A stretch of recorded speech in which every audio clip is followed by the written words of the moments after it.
बेगुनाही की जेल काटी हम लोगों ने।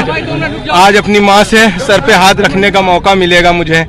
समाजवादी पार्टी के पूर्व विधायक इरफान सोलंकी के भाई रिजवान सोलंकी को 3 साल के बाद जमानत मिल गई है। रिजवान सोलंकी को जेल से रिसीव करने के लिए उनकी मां खुर्शीदा बानू और परिवार के अन्य लोग पहुंचे थे। जमानत के बाद रिजवान सोलंकी ने कहा है कि वह पिछले 3 वर्षों से बेगुनाही की सजा काट रहे थे। दरअसल सपा के पूर्व विधायक इरफान सोलंकी और उनके भाई रिजवान सोलंकी को गैंगस्टर एक्ट के तहत 2 दिसंबर 2022 को जेल भेज दिया गया था। पिछले 34 महीनों से दोनों भाई जेल में बंद। इस मामले में हाई कोर्ट ने दोनों भाइयों की जमानत मंजूर की है।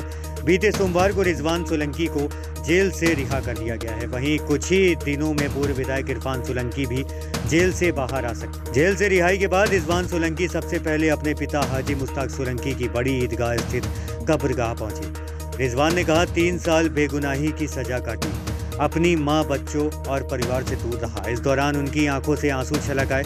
उन्होंने फफकते हुए कहा कि जेल में मां से एक जाली नुमा खिड़की से मुलाकात होती थी।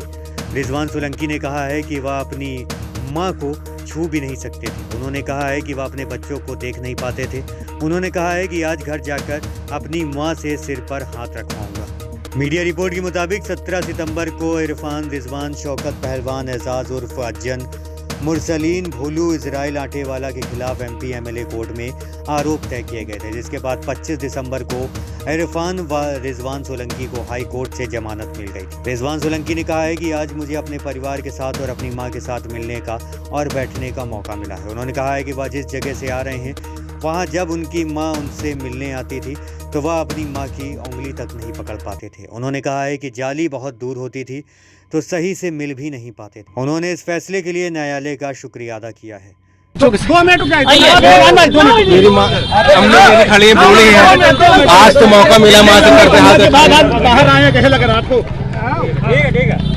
अरे हमको तो बेगुनाही की जेल काटी हम लोगों ने। आज अपनी माँ से सर पे हाथ रखने का मौका मिलेगा मुझे। जाली पे मुलाकात होती थी, माँ की उंगली तक नहीं छूने को दी जाती थी, बच्चों तक को नहीं देख पाते थे हम लोग।